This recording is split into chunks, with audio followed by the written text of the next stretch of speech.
Good evening and a warm welcome to all of you here on the news tonight, where we get you the day's top stories from India and across the world. I'm Tracy Shilchi and here are the headlines. The monsoon session of Parliament to start from the 21st of July. Cabinet Committee on Parliamentary Affairs decides on a truncated 3-week duration. Finance Minister Arun Jaitley says the government has nothing to hide on the Lalit Modi controversy, assures it will go by the rule book on the probe, despite Congress going strong against Rajya and Swaraj. Delhi court takes cognizance of complaint filed against HRD Minister Smriti Irani for misinterpreting her college degree. Hearing fixed for the case on the 28th of August. France summons US envoy to Paris, demands explanation on claims that the US spied on President François Hollande and his 2 predecessors. And the deadly heat wave continues to sweep Pakistan's Sindh province, the death toll now crossing 1,200.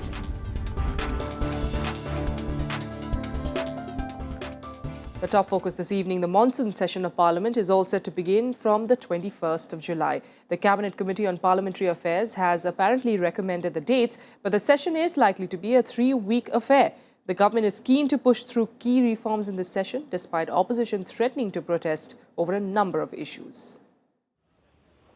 The Cabinet Committee on Parliamentary Affairs met on Wednesday morning to decide the dates for the forthcoming Parliament session. It has recommended a 3-week-long monsoon session this year, starting on 21st July, 2 days after the Eid festival. After the budget session, which saw the highest number of sittings in the Lok Sabha in the last 5 years, the government will be looking to pass key legislations, which are seen as crucial to push its reforms agenda. CCPA का जो भी फैसला है उसकी जानकारी जो है speaker महोदय को दी जा चुकी है और साथ ही साथ वह राष्ट्रपति महोदय के पास जाएगा. जल्दी ही आज मैं समझता हूं कि आप सबको उसकी जानकारी प्राप्त हो जाएगी. The amendments to the Lokpal and Lokayukta Act, the Railways Amendment Bill, the Waterways Bill, the GST Bill, the amendments to the Land Acquisition Bill, Compensatory Afforestation Fund Bill and Benami Transactions Prohibition Amendment Bill 2015 are some of the key measures pending in Parliament. The session could witness uproar by opposition over a number of issues. Leader of opposition in Rajya Sabha, Ghulam Nabi Azad, has already warned that it would be virtually impossible to transact any business if the opposition demands are not met over the Lalit Modi issue. With Bureau Inputs, Vishal Dahiya, Rajya Sabha TV. Well, for more on this, we're joined by Yatish Rajawat, who's the former group editor of the Dainik Bhaskar Group, joining us this evening. Yatish, if you can hear me, we'll be stating the obvious, obviously, when we say that this is going to be a stormy monsoon session. Of course, it is going to be. More than anything else, you have the land acquisition bill and the GST bill, both of them where we don't have consensus or a way forward. And the opposition seems hell-bent on, disrupting the proceedings, at least in the Rajya Sabha. Yes, Yatish, give us a sense really as far as when we're talking about the land bill, how crucial is it going to be for the government to try and really get this bill through? Because apart from, being praised or being hailed as perhaps, the push for reforms, this has also become a matter of pride for the government. So, the biggest opposition to the bill is not from the opposition, but from even within the BJP. RSTV has been opposing the bill basically because of 3 primary reasons, which is the fact that the consent clause has been taken away, Section 24(2) has been diluted, the social assessment part has been taken away, and in effect, the bill has been diluted more to benefit the corporate. So there seems to be a divided house within BJP about how the land acquisition bill will finally be passed.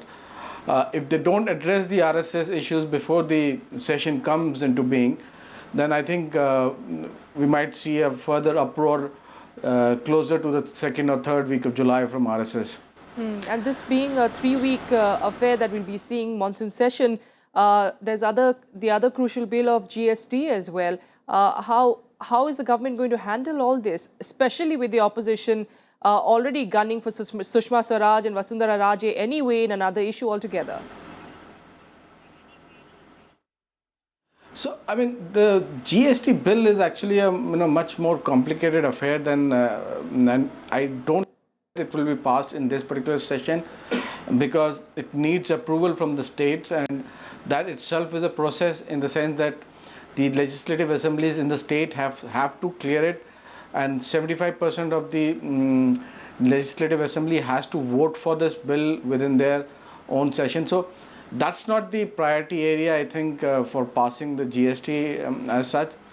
But there are other bills like the railway amendment bill and the which might again face opposition from the in Rajya Sabha. All right, just give us a sense really of what must be going through the mind of the government, Yatish. If you could give us a sense, in the previous session, they were really hopeful for the land bill to get passed. That, of course, didn't happen. GST didn't happen. And this time around, like the way you're putting it, it doesn't seem like anything is going to get through, especially with it being a 3-week affair. How crucial is it going to be for the government to finally, perhaps, especially in the land bill, try to, solve something before even the session starts, perhaps come up with some kind of a negotiation? I don't know what's going on in the government because I'm not part of the government as an external observer and follower of government exercise. What I think is the next 3 weeks before the session is going to be far more important than the session itself, especially because of the fact that the land bill is the most crucial element for everything that the government is going to do. Whether it is the Make in India plan or the Smart City plan that the government is going to announce tomorrow, it's all dependent on this land bill. So, I mean, none of these things can actually take shape unless until the land bill is passed. And, we've not seen any movement by the industry or the economy on the basis of the ordinance that the government has been promulgating. So, to get a clear picture and for the industry to get a clear picture and for them to invest or reinvest in India or in the manufacturing sector, the land bill is the most crucial element. And I think for the next 3 weeks, we'll see possibly a better level of discussion, hopefully, between the RSS and BJP to come to some kind of conclusion or some kind of middle ground to make sure that this bill gets passed, because in the current form, it's unlikely to get the approval of the RSS. All right. Yatish Rajawa, thanks so much for joining us, giving us those details there. And staying, in fact, with the land bill, the BJP, in fact, is facing opposition from within, like we discussed, on many key issues of the development agenda. What's more worrying for the party is that even organizations allied to the RSS are voicing their reservations. Here are the details. The BJP government holds labour reforms and the land acquisition bill integral to its development agenda.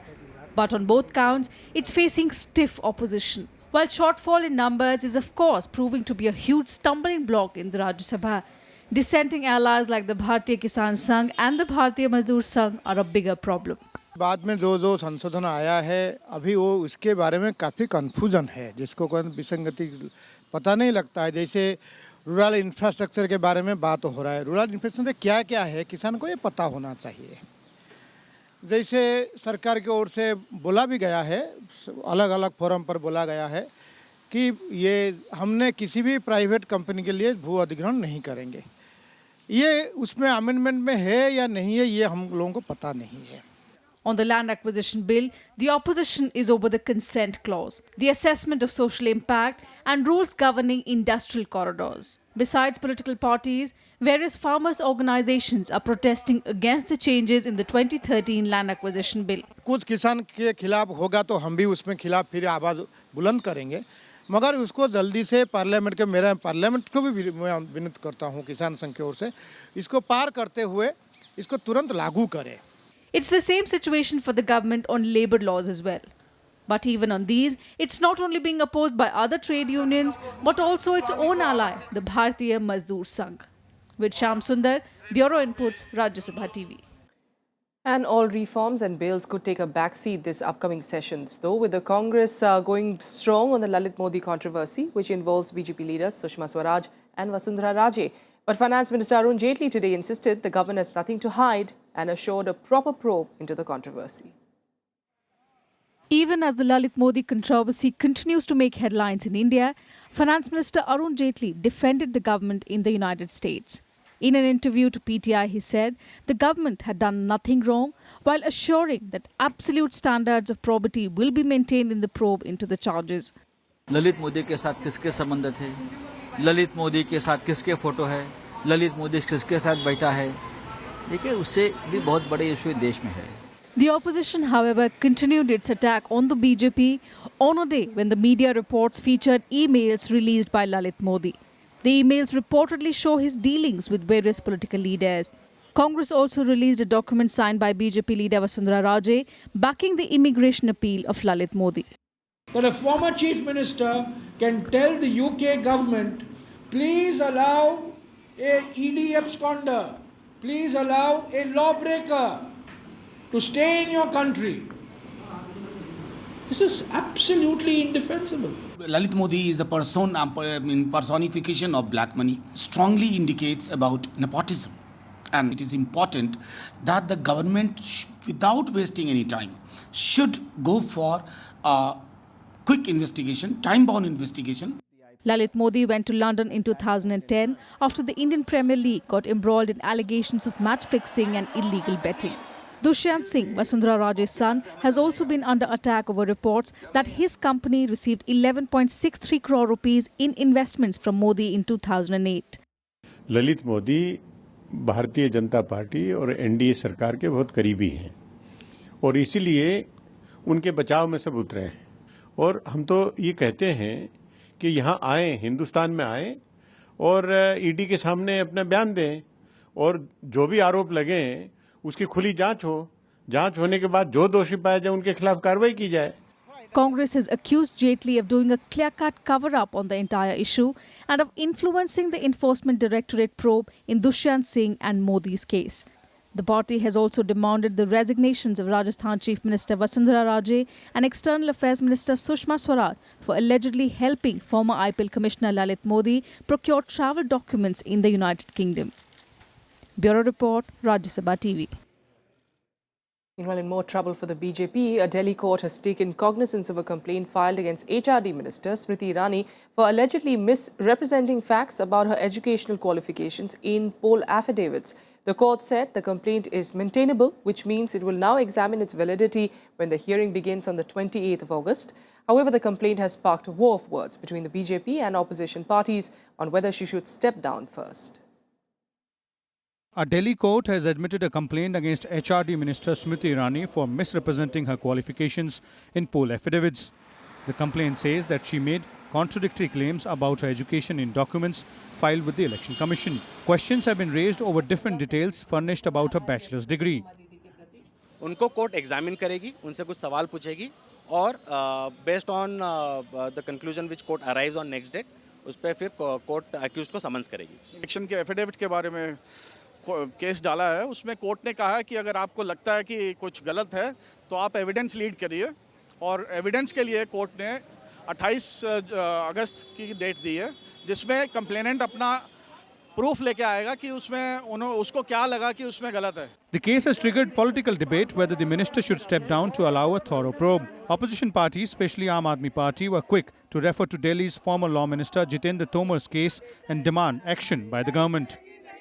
ये तो Delhi police पे पूरा भरोसा, साथ ही देश के प्रधानमंत्री नरेंद्र मोदी पर भी पूरा भरोसा है कि जिस प्रॉम्प्टनेस के साथ हमारे कानून मंत्री जितेंद्र तोमर को गिरफ्तार किया गया था, उनके खिलाफ एफआईआर दर्ज की गई थी, उसी तरीके से दिल्ली पुलिस जो है वो स्मृति ईरानी के खिलाफ एफआईआर दर्ज करेगी और उसी तरीके से उनको गिरफ्तार किया जाएगा. Smriti Irani has misled the entire country and the election commission by giving different affidavits as far as the education qualifications are concerned.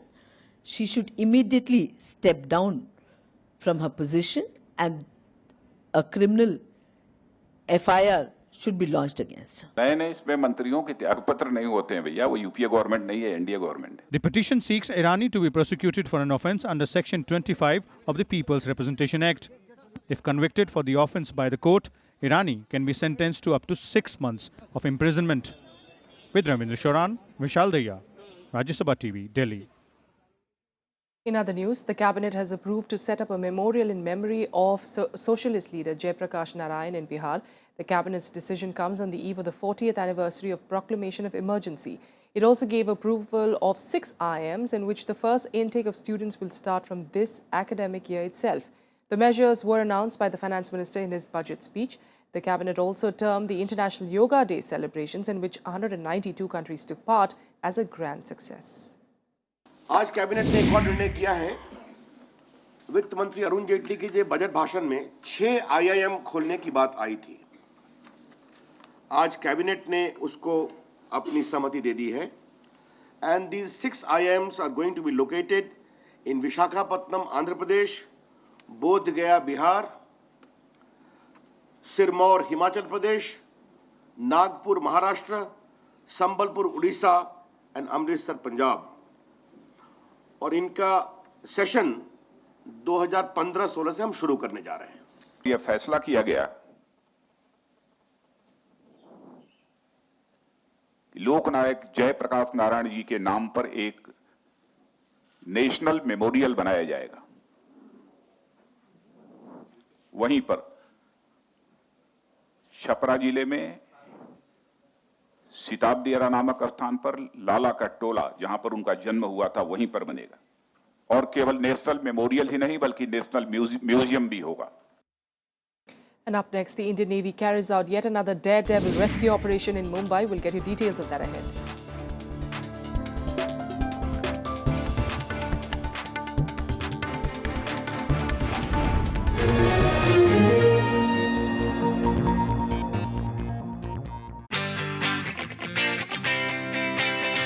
Hello and a very good morning. You're watching the Breakfast News. Every development worldwide impacts India.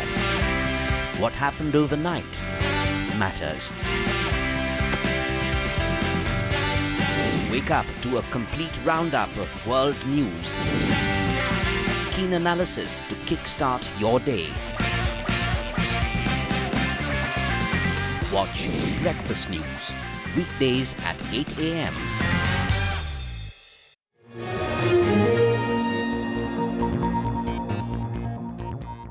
Welcome back. You're watching the news tonight. Now, India has reacted sharply to China blocking its move at the United Nations against Mumbai terror attack mastermind Zakir Rahman Lakhvi. Expressing serious concern, Prime Minister Modi raised the issue with the Chinese leadership as well. Opposition parties, however, are claiming that it is a serious foreign policy setback. A day after China blocked India's move at the United Nations against 2611 mastermind Zakir Rahman Lakhvi, the government facing flack from opposition parties on its foreign policy. जब UN में जब बात आई तो वो हमारे साथ नहीं खड़े हैं बल्कि पाकिस्तान के साथ खड़े हैं। जो लखवी है, जो अपराधी है, उसके साथ खड़े हैं। तो ये किस तरह की विदेश नीति है? मैं समझता हूँ कि जब बात करें, जो भी करें, लेकिन इनकी विदेश नीति हर तरह से और खास तौर से चाइना के साथ में वो पूरी तरह से फेल है। Now we'll expect the government of India, without wasting any time, without getting into nitty-gritty of it, must make a solid posture, a strong posture, a stout posture, conveying that we have adequate evidence so that Lakhvi could be brought to book, and we need to have diplomatic tie-ups with several other countries to put pressure even on China so that it backtracks. Experts see it as a deliberate attempt by China to strengthen its relations with Pakistan. They feel India must look for a viable alternative to China. There is a convergence of interests between China and Pakistan to keep India on the boil. So I think that axis is going to get stronger in the coming years. But there is also, I would like to introduce the new factor that becomes much more prominent and that makes Pakistan's important in China's calculations. That is the One Belt, One Road and the Maritime Silk Road project, both pet projects for Chinese President Xi Jinping. It's time that there is a realization that the relationship with China should be a transactional one. And I think it's time that we also stop looking too much at Chinese sensitivities in the context of our relations with Southeast Asia and Japan. Because at the end of the day, after all, they have also seen their own interests when it comes to Pakistan. Meanwhile, the government said it had raised the issue with China at the highest level and expressed grave concern on the matter.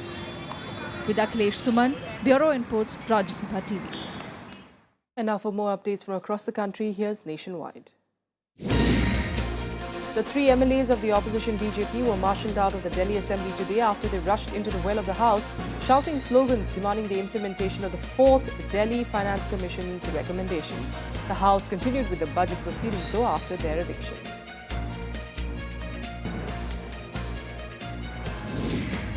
The Indian Navy and Coast Guard rescued 14 crew members of a sinking vessel off the Mumbai coast. Cement carrier MV Coastal Pride was heading to Mumbai from Porbandar in Gujarat when rough seas forced it to send an SOS message.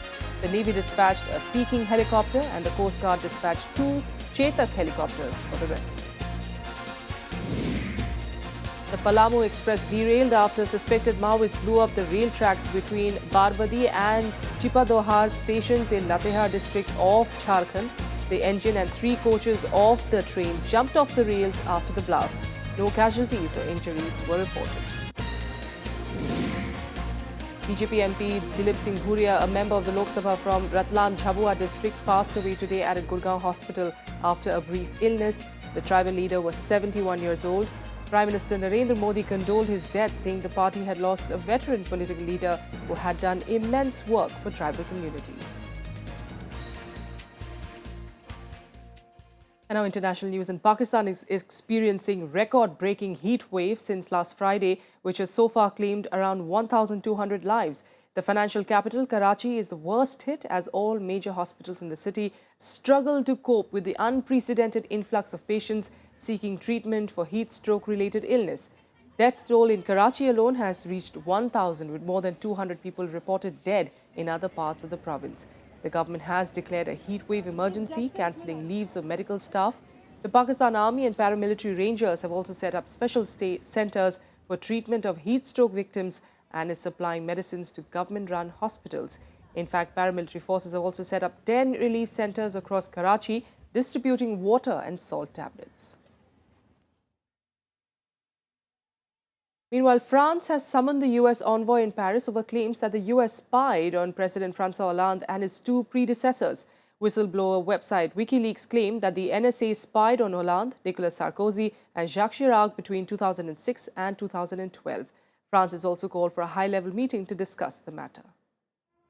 The United States allegedly wiretapped the last 3 presidents of France, including the current leader, François Hollande, as recently as 2012. According to WikiLeaks, documents made these startling claims on Tuesday. J'indique que le coordinateur du renseignement va retourner aux États-Unis d'ici quelques jours. C'est pour que les choses qui avaient été mises sur le papier avec des engagements qui avaient été pris soient à la fois vérifiées, respectées et appliquées. C'est ça la ligne que nous allons suivre. Tout en rappelant que entre pays alliés, c'est quelque chose qui est inacceptable et surtout aussi assez incompréhensible. Je rajoute en plus, mais inacceptable. Soon after the revelations, French President Hollande called an emergency meeting. He said that France would not tolerate acts that threaten its security. He also summoned the US envoy in Paris to discuss the matter. Meanwhile, US refused to react to the allegations. Declining to comment on the reports, US National Security Council spokesman Ned Price termed France as an indispensable partner and that Washington will not target the communication of French President Hollande. However, he did not deny the allegations that US conducts surveillance activities on specific and validated national security purpose. The whistleblower website cited top security intelligence reports and technical documents from the NSA. Significantly, some files dated 2012 revealed Hollande discussing Greece's possible exit from the Eurozone. It is still unclear if the information comes from the data stolen by former NSA contractor Edward Snowden. Bureau Report, Rajya Sabha TV. And with that, let's get you some more international news in Global Buzz. Thousands of Greeks demonstrated in Athens to avert an exit from the Eurozone. They protested against austerity measures amid the government's efforts to reach a bailout deal. Pensioners at the protest expressed their fears that they would be the targets of the austerity measures imposed in order to clinch a deal with lenders. Russia has said that there has been an agreement to boost frontline monitoring in Ukraine. After meetings with the foreign ministers of Ukraine, France and Germany, Russian Foreign Minister Sergei Lavrov said that efforts are being taken to honor the peace deal struck at Minsk. The meeting came on a day when the Ukrainian military accused Russian-backed rebels of conducting long-range artillery attacks, killing one of its soldiers and wounding 12 others. Boston Marathon bomber Zokhar Tsarnaev is expected to be formally sentenced to death. The federal jury had found Tsarnaev guilty of killing 3 people and injuring 264 in one of the highest-profile attacks on U.S. soil since the 9/11 attack. Survivors of the attack and family members of the 3 people who died in the bombing will have an opportunity to speak at the sentencing. And finally on the news tonight, time for some sporting action. Here's Sportsbeat. An FIR has been filed after national kabaddi player Dolly Singh was allegedly abused and manhandled by a group of men in Kanpur last week. She was allegedly beaten up by the group who ransacked her home and shop on the 15th of June. Police is assured that action will soon be taken against the accused, though all the accused are still missing. Tennis legend Steffi Graf has been appointed as the Ayurveda brand ambassador of Kerala. Chief Minister Oommen Chandy said a decision in this regard was taken by the cabinet today. He said that the Kerala Tourism Department was given sanction to sign an agreement with Graf as part of the department's Visit Kerala scheme. England defeated New Zealand by 56 runs in the one-off T20 match in the NatWest series. Joe Root's 68 and Ben Stokes' 24 runs contributed to England's score of 191. New Zealand faltered in their chase as David Wiley and Mark Wood took 3 wickets each and bowled out the Kiwis for 135. Uruguay striker Edinson Cavani could miss the Copa America quarter-final against Chile tonight. Cavani could give the key game a miss after his father was involved in a fatal car crash. Uruguay's coach denied to confirm his place in the game as well later tonight. Uruguay qualified as one of the best third-place teams in Group B behind Argentina and Paraguay. That's all we could pack in on the news tonight from the entire team here. Good night.